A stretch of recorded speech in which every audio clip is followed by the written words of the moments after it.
Yung mabibigat na aligasyon nila, walang mga katotohanan. Kailangan katotohanan nila sa korte where I can defend myself and malaman ang katotohanan.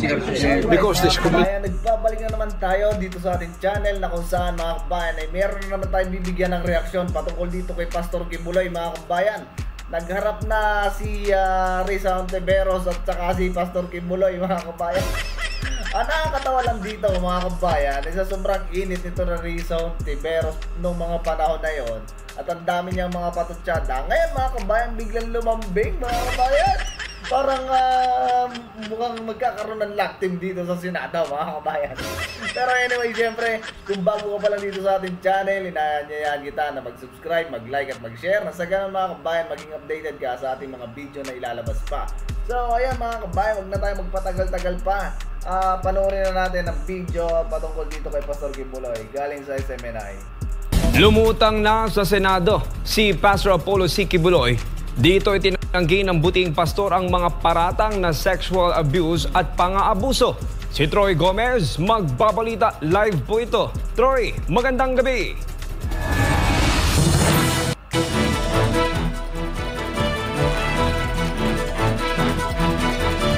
Kyle, magandang gabi sa iyo at sa ating mga kapartner. Sa kauna-unang pagkakataon nga ay dumalo na sa pagdinig sa Senado si Pastor Apollo C. Kibuloy at dito niya itinanggi ang mga akusasyon laban sa kanya. Sa pagdinig nagkaharap si Pastor Apollo kasama ang kanyang mga co-accused at ang mga nag-aakusa. Sa kabila ng mga mabibigat na paratang tulad ng sexual abuse at pang-aabuso na lumutang sa Committee on Women and Children ni Risa Ontiveros, ay kalmado itong sinagot ni Pastor Apollo. Sinexually abuse nyo ba ang mga babae at mga menor de edad? At ginamit nyo ba ang relihiyon para i-sexually abuse Wala sila? pong katotohanan yung kanilang mga sinabi. Kung meron po silang mga charges na kriminal laban sa akin, malaya po silang mag-file ng kaso at doon ko haharapin at sasagutin sa tamang forum. Eto mga kabayan, ayan, mapapasahin nyo dyan na matapang to si Pastor Kibuloy mga kabayan. Talagang palaban dito kay Risa Ontiveros mga kabayan at nag-ahamon pa, Aba, matibay to si Pastor Kibuloy. Alam mo, mga kabayan, dapat ganyan naman talaga, Wala naman kasing merit tong ginagawa na to dito ng Senado. Kung mapapansin niyo, wala man lang sumama kay Risa Ontiveros dyan sa pagdinig niya ng kaso dyan about kay Pastor Kibuloy. Ay, nako, my goodness, ang nangyayari sa bansa, napakagulo. Maging ang aligasyon ng dating kaanib at manggagawa sa KOJC na sina Teresita Valdehuesa at Yulia Titova ay pinabulaanan din ni Pastor Apollo at hinamon din niya ang mga ito na magsampa ng kaso sa korte. Testimonyang iyon. Tinatanggi ko po, wala pong mga katotohanan yung kanilang mga sinasabi, kundi sa aking paningin ay kabaligtaran. Ngunit hinahamon ko po silang mag-file ng kaso sapagkat ito ay mga kriminal na mga allegations. At ito ay para maging fair, ay maghain po sila ng mag-file sila ng kaso laban sa akin o kanino mang kanilang gustong mag-file laban sa mga kingdom na leaders or members because we are under the law of the Republic. Itinanggi rin ni Pastor Apollo na may pulisya ang KOJC.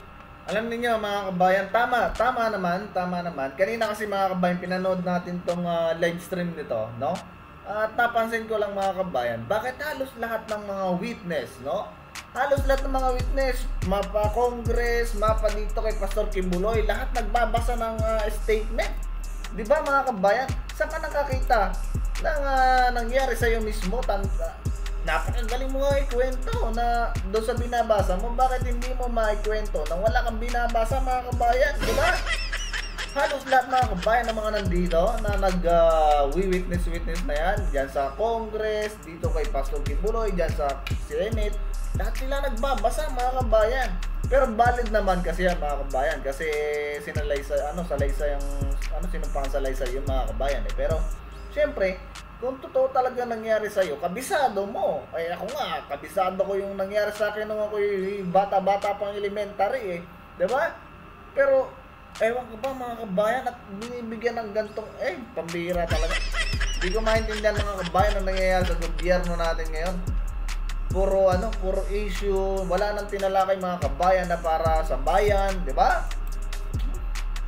JC na magpalimos sa mga miyembro nito at maging ang pag-torture sa pamamagitan ng dry fast. Habang hindi naman nagkomento si Pastor Apollo kaugnay sa akusasyong may Angels of Death daw ang KOJC na pilit ding iniuugnay sa Duterte Death Squad. Ano ang ugnayan kung mayroon ng Angels of Death dun sa DDS o Duterte Death Squad? Tanggalan yan. Ano yan? Angel of Death? Ano ba yan? Si kamatayan mga kabayan? Nauso na rin pala yan si kamatayan, no? Angel of Death? Abay, meron na rin palang ganyan ngayon na nauuso. pati ano, gusto pa nilang kumbaga maidawit pa rin si Pangulong Duterte mga kabayan. Ganyan katibay itong administrasyon ni BBM. Lahat na lang ng mga kabayan ang dininig na kaso, laging gusto nilang madawit ang pangalan ng mga Duterte. Taragin talaga. Anong gobyerno yan? Squad naman. Wala po akong personal knowledge niyan, so I invoke my right to remain silent on that issue also. Sa huli ay tinawag naman ni Pastor Apollo na trial by publicity ang pagdinig na ginawa ni Hontiveros. Ayon kay Pastor Apollo, ang nasabing komite sa Senado ay hindi naman isang korte na magdidesisyon kung guilty nga ba siya o hindi. Yung mabibigat na aligasyon nila, walang mga katotohanan. Kailangan patotohanan nila sa korte where I can defend myself and malaman ang katotohanan. Because this committee is not the committee to decide whether I am guilty or not. It should be the court of law. Tama mga kabayan. Tama naman. Talagang tama. Alam niyo, ang laki ng puntos dito ni Pastor Kibuloy, no? Tsaka mapapansin ninyo, no? Parang ito si Hontiveros. Si Hontiveros nag-declare din na kailangan hindi pa takbuhin si Pastor Kibuloy, na which is ayon sa batas, pwede pa naman kasi wala pa namang verdict ang korte, diba? Siya yung isang nagkukundina.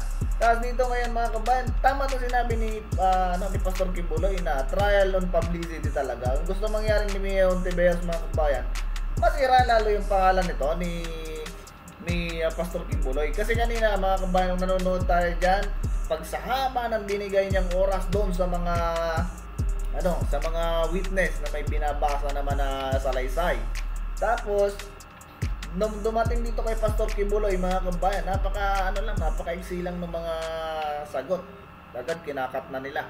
Unfair na, napaka-unfair ng gobyerno na to mga kabayan. Wala nang maganda tayong mapuri sa gobyerno na to Pamira. Pastor, tuloy. Ikinadismaya naman ng pastor ang anyay di pagiging fair o patas ng komite ni Hontiveros. Kinestyon niya kung bakit di natalakay ang human rights violations ng PNP sa nangyaring 16-day KOJC siege. Isa pa yan mga kabayan, yung siege na yan, no? Kita ninyo, kung tutuusin mga kabayan, labag talaga yan mga kabayan, yung pagbabase na yung batas. Kasi private, private property yun, basta-basta na lang kayong papasok ng gano'n, di ba? Na, ewan ko mga kabayan, no? Pero meron din mga nasaktan. Bakit hindi yung mga human rights? Hindi man lang nila pinahimasukan yan ng human rights, di ba?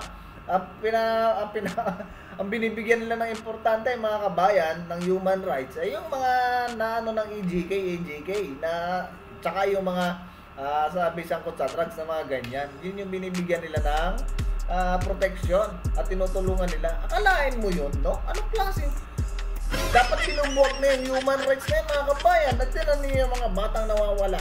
May nagawa ba yung human rights? Diba? Wala. Ay sayang mga kabayan, isang ahensya din ng gobyerno yan pero wala din silbi. Ay sa kabila ng pagkakataong ibinigay para pagsalitain sa komite si dating Davao Region Police Director Nicolas Torre III kaugnay sa nasabing issue. Wala na yan. Nasa dyan mga kabayan, hanggang dito na lang ulit yung ating video, no? At eto kasi itong Torre dyan nagagawa ng binibuild na kaso, no? Para maisampa ulit kay Pastor Kibuloy. Dagdag kaso ulit mga kabayan hanggang sa si Pastor Kibuloy. Ewan ko lang mga kabayan, alam niyo naman ngayon ang panahon, no? Talagang pagka against ka sa government, against ka sa pamamahala ng bangag na administrasyon, wala talaga mga kabayan. Katulad na lang napanood ko kanina, yung balita doon kay Ted Filon, hindi ako makamumbon doon mga kabayan. Yung bangkay, hinukay at ginahasa. Sinong matinong pag-iisip ang gagawa nun? Kung yun hindi dorogista, diba? Meron pa ang kumakalat na video mga kabayan, nasa tindahan, nasa tabi ng kalsada, nagbabatak. Pero tinan nyo, mabulatan natin mga kabayan bago bumabato si BBM. For sure, no? Sumbi na yung mga Pinoy.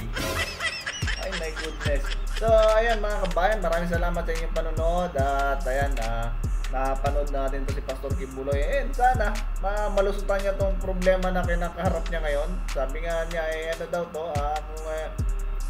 kung ito man daw ipagsubok, ay di haharapin daw niya mga kabayan. At naghahamon pa nga, di ba? So, ayun, ingat kayong lahat mga kabayan.